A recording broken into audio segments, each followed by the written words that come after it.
Lollipop, lollipop, oh, lolly, lolly, lolly. Ba-doom, boom, boom. Hey Sugar Geeks, Valentine's Day is coming and this is the perfect opportunity to try your hand at a lollipop cake. If you haven't tried one yet, you need to. This is a trending style of cake and it's so easy. We did the marble lollipop cake, we did the meringue lollipop cake, and now we're doing the opaque lollipop cake. Let's get started. I'm just gonna place my candy thermometer in here, which is very important for making candy. And then I'm going to put my water into the pot first, which just helps your sugar from crystallizing, which is the main problem in making candy. So you just kind of sprinkle this in here, letting it absorb into the water and spill it all over the countertop. That's the most important part.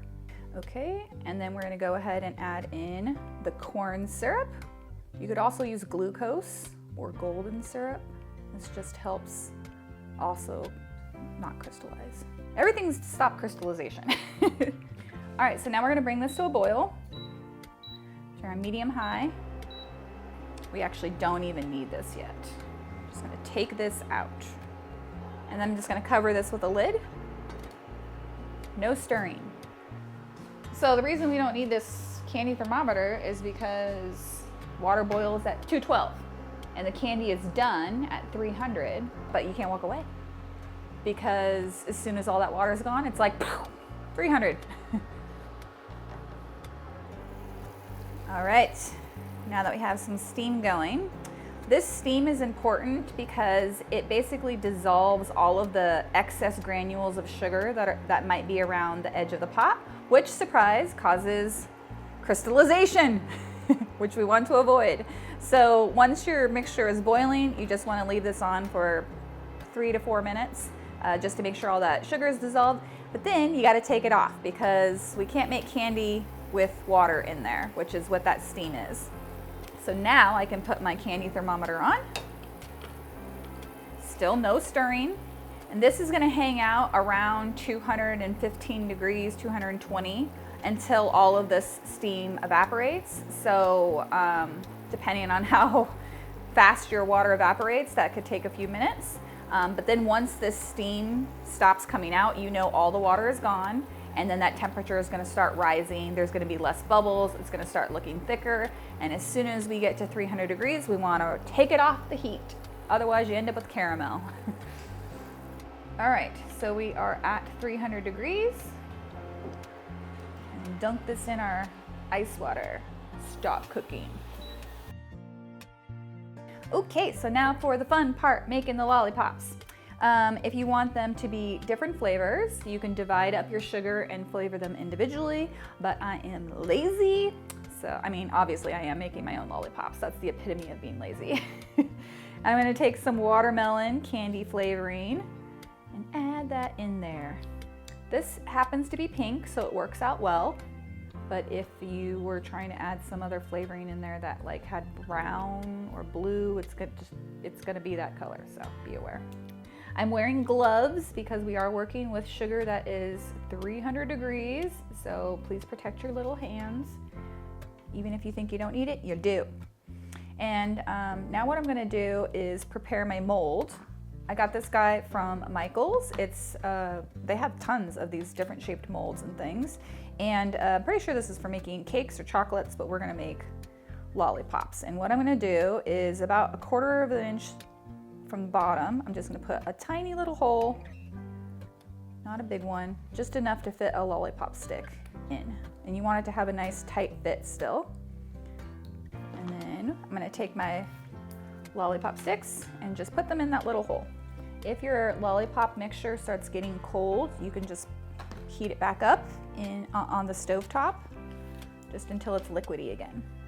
Some people turn their oven on to 300 degrees and just keep their lollipop mixture in there so that it just keeps it warm as they're working on things. And it also kind of helps keep the bubbles out. I'm gonna tape my sticks down just so that they stay nice and straight. So now I have a couple of little containers here, and I want to make several different colors because we're kind of going in the style of conversation heart candy. Okay, so I'm gonna take some of my clear lollipop sugar here.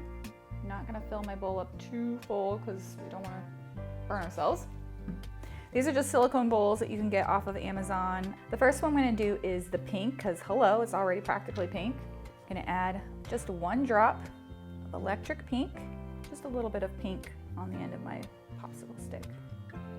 So you can see that our candy is clear right now, right? So to make it opaque, we're gonna add 1 drop of white food coloring.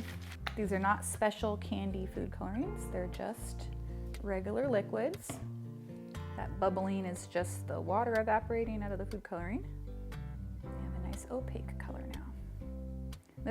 Actually adding the white helps you be able to see the color too, so that's nice.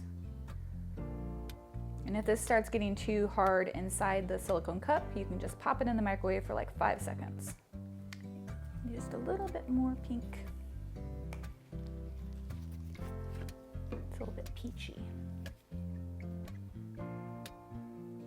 I'm gonna put this in the microwave for 5 seconds, just to get the edges. Okay, that looks great. And now I'm going to pour that into my mold, just until the stick is covered. We don't want like super crazy thick suckers.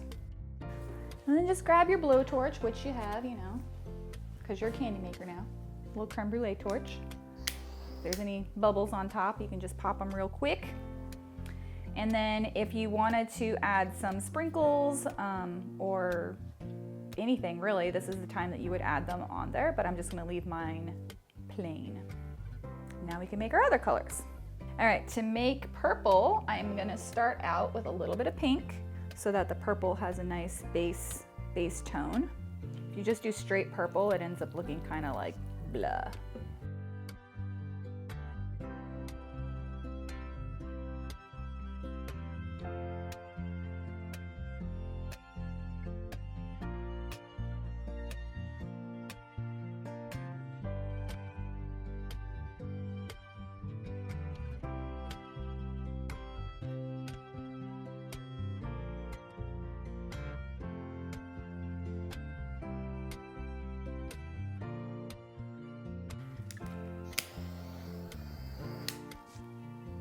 Next color, yellow.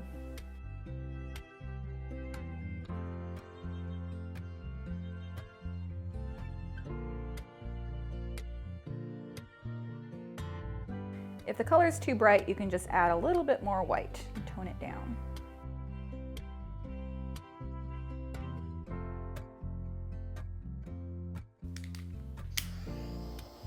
Okay, and we just want to let those cool down.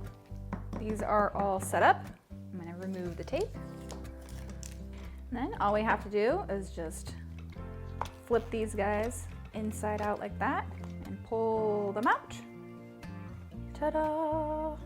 I'm just going to torch the back so that it's just as shiny as the front.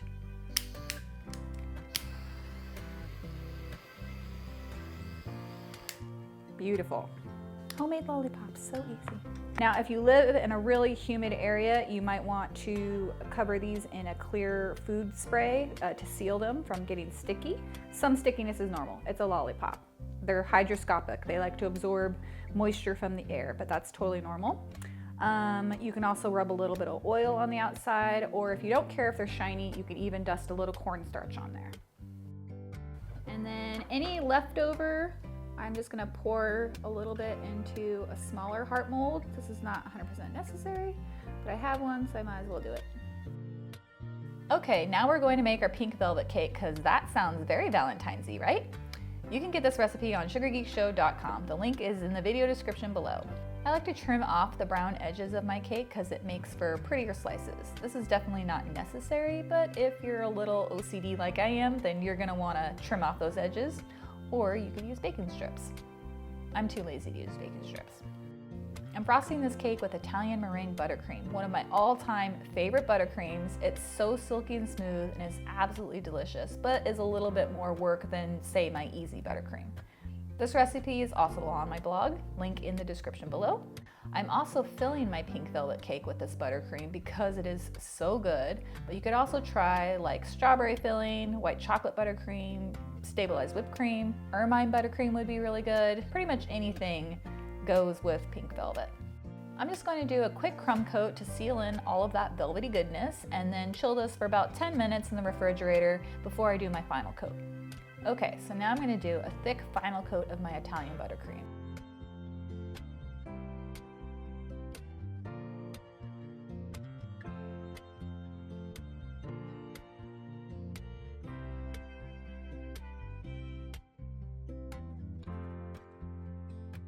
So to make buttercream stripes, you want to get a nice thick layer of buttercream on the cake so that when we scrape some away, we don't see naked spots of cake showing through.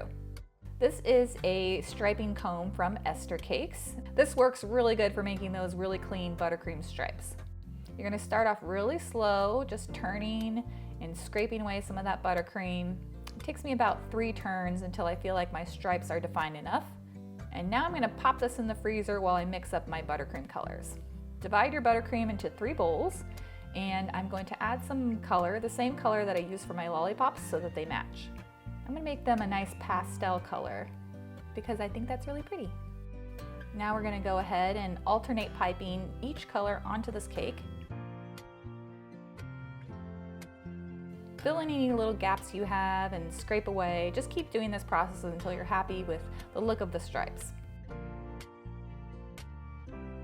Make sure to clean off your bench scraper after each turn so that you don't accidentally transfer some of the buttercream back onto the stripes.